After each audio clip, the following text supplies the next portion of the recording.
We are the Lab Doctors. I'm Amanda. I'm Dorothy. And I'm Zhao Yong. We are biomedical researchers who realized we still have a lot to learn about science. So why not join us on this quest?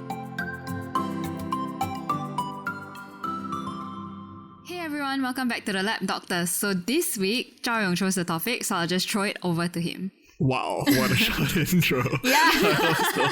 Okay. I don't know what else to say. Yeah, that's true because I did propose this topic. So I found this article on Science Daily titled Spouses Really Are Together in Sickness and in Health. Woohoo! Basically, it just talks about how, in general, spouses tend to have certain trajectories in health. And this phenomenon in science is known as, I feel like it's a bit no shit that spouses would have the same trajectory in health once I thought about it. But anyway. Why? Okay, continue first. So basically, the phenomenon of partners or spouses having similar behaviors and the associated health statuses. So do take note that this is like correlation. So it's not necessarily causation. But Okay. as in a lot of these studies deal with associations only. But this phenomenon is known as spousal concordance. So having similar behaviors leading to similar health statuses. It's called spousal concordance. Concordance. So this phenomenon is affected by both the genes and the environment. So I mean, I feel like that's with most everything is just affected by genes and What environment. else can it be affected by? But if you think about it, it's like, why genetic? Basically, a lot of studies have shown that humans in general gravitate towards people of similar social class, education background, ethnicity, and also weight. So I guess in general, we're just not that woke as we thought we were. I have a question. I know that apparently people choose partners who are different. You know the MHC? Yeah. Major. Yes. That one they will choose someone who is different. The right? major and apparently that can be- histocompatibility complex. So for those who are not in the know, our immune cells have certain receptors on its surface known as MHC receptors. So based on the different patterns of, let's say, MHC receptors, then you will have differential immune responses in general. So apparently there's research that shows that kissing might actually be more biologically influenced than we actually first thought, because you can taste a person's immune profile through saliva and stuff like that. Yeah. So Smell. apparently if you like Body your odor. partner's, or smells, if you like your partner's biological fluids, Smell. Like natural body smell. whatever, it's actually somewhat immune driven, because then if you have children, then your children would have an intermix of your immune profiles, and apparently people will be stronger or something like that. So, but what you're saying is in this article, Yes. in terms of other genetic factors, you actually choose people who are More genetically similar to you. But I feel like it's also Interesting. more socially driven, because you're more exposed to people of a similar social class. You're also more exposed to people of a similar educational background. So it's kind of a bit no shit lah. People with commonalities would like people with commonalities, right? Yeah. So it makes sense, but that also means that genetically partners tend to be similar. So next, environmental, naturally, because partners cohabitate. Basically, you are exposed to similar environmental factors. So that's not only where you live, it's also the food you eat, but also factors that can be influenced by the partner. So let's say if the partner has a certain type of behavior, like they like to sit around and watch TV all the time, then you might also be influenced to sit around and watch TV all the time. So the important difference for determining whether or not a factor is particularly genetically driven or environmentally driven is dependent on the amount of time a person. So let's say if a factor is due to the environment, then the factor's effect would become greater as the duration of cohabitation increases. If that makes sense to you.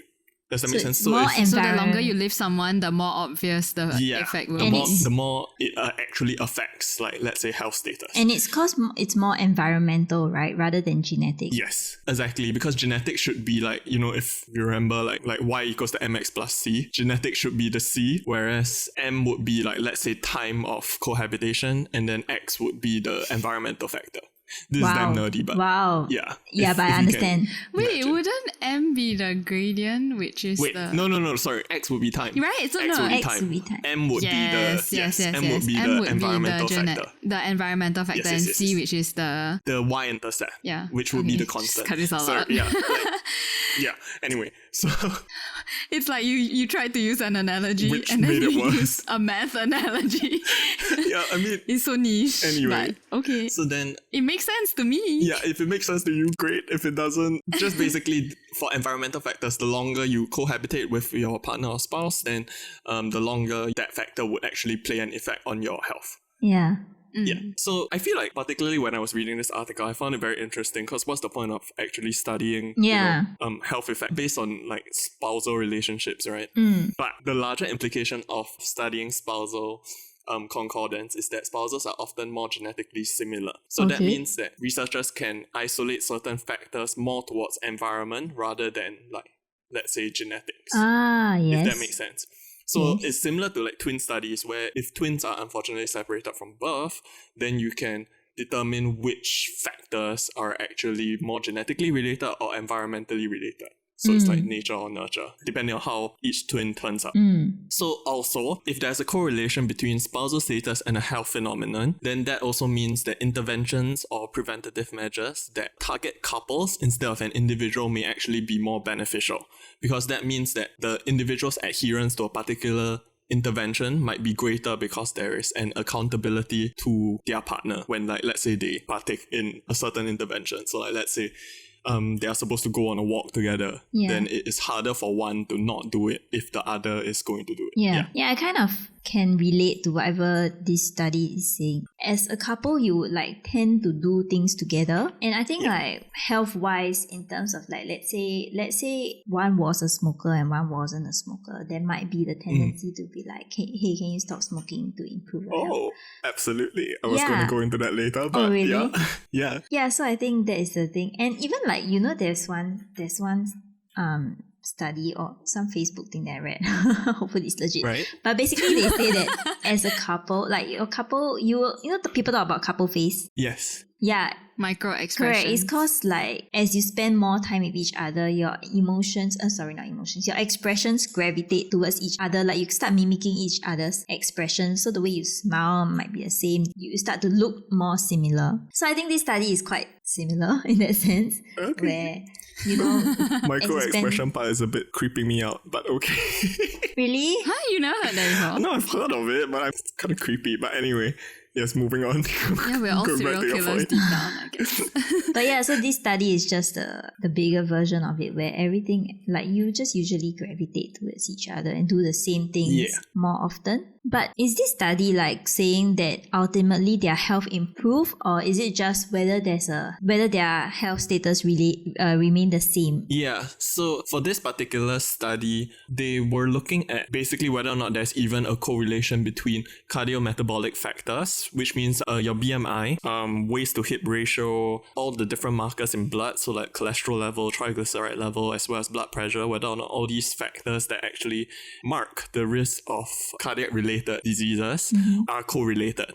If there are, then interventions that target couples might actually help with all these other factors as well. Like either increase or decrease it.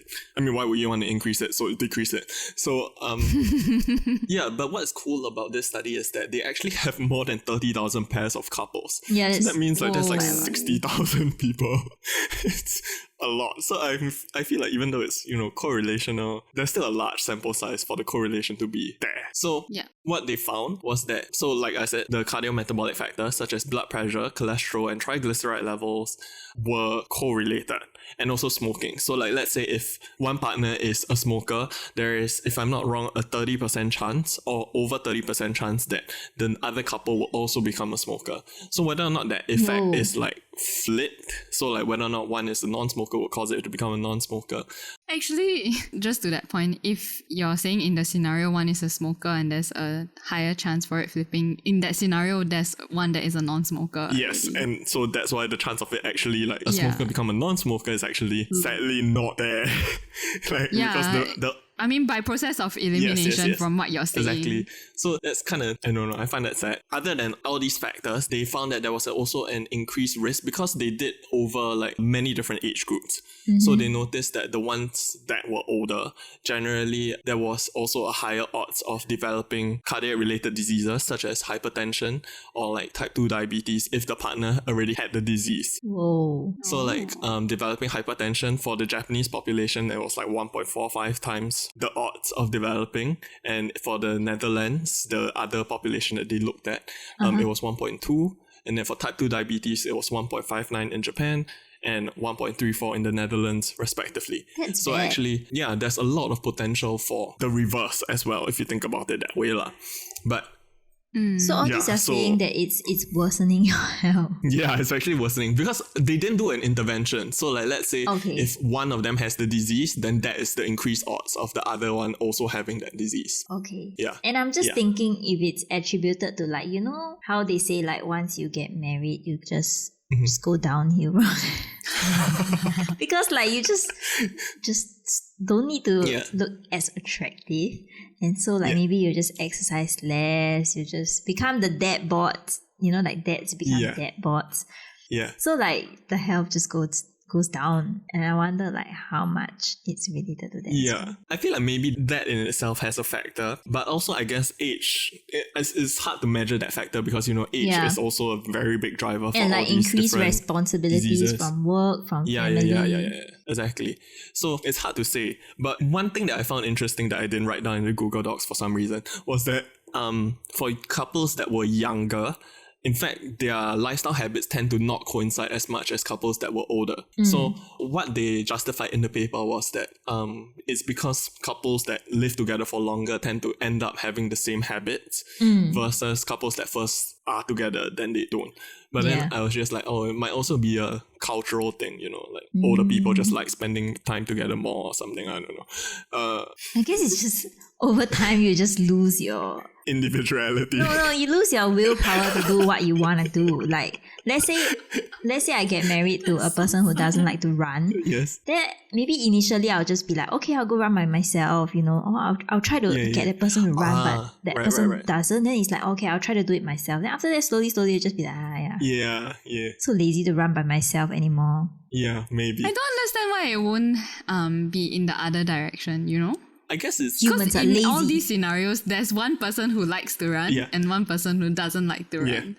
But then we are always talking about how it's easier to just, for the person who Because it's easier to likes just run laze to just, around. stop. Just It do is easier to nothing. laze But if you around. really like to run, But the then other person wouldn't doesn't you? like to run, so like you just, or maybe like you don't like to run, but you just want to, like disciplined enough to do it. But then you just lose the willpower and like you don't have anyone motivating you, so it's just easier to not do anything. I just find it interesting because I feel like sometimes exercise is if someone does it, you do it with the person. Yeah.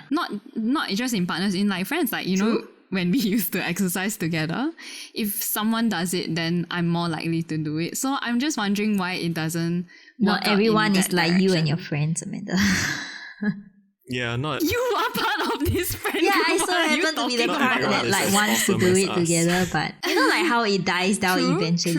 True. Like after Yeah, a year or that's so, true. it slowly dies down. But okay, I guess the happy thing about this study is that it's saying that it will correlate. So whilst many Yes. things go downhill, there is a possibility that you can bring it Bring the it up. opposite direction Exactly. with your partner. And then that would mean like higher quality of life in the future and you live longer if you want to. That's an interesting conclusion because the one that I drew was that this makes marriage and dating sound even worse. Why? Because, you know, it's okay that I destroy my body with my bad decisions, but apparently now when I do a bad decision, there's an increased likelihood that, you know, if I have a partner that I supposedly love will also make the same bad decisions as me. And that's scary as hell, which means I need to be more responsible for my own decisions and my own choices. And I'm just like, I'm not exactly ready to make that kind of... I don't Actually that's so true because like if you think about like meal times, right? Let's say today it's just I want to eat KFC.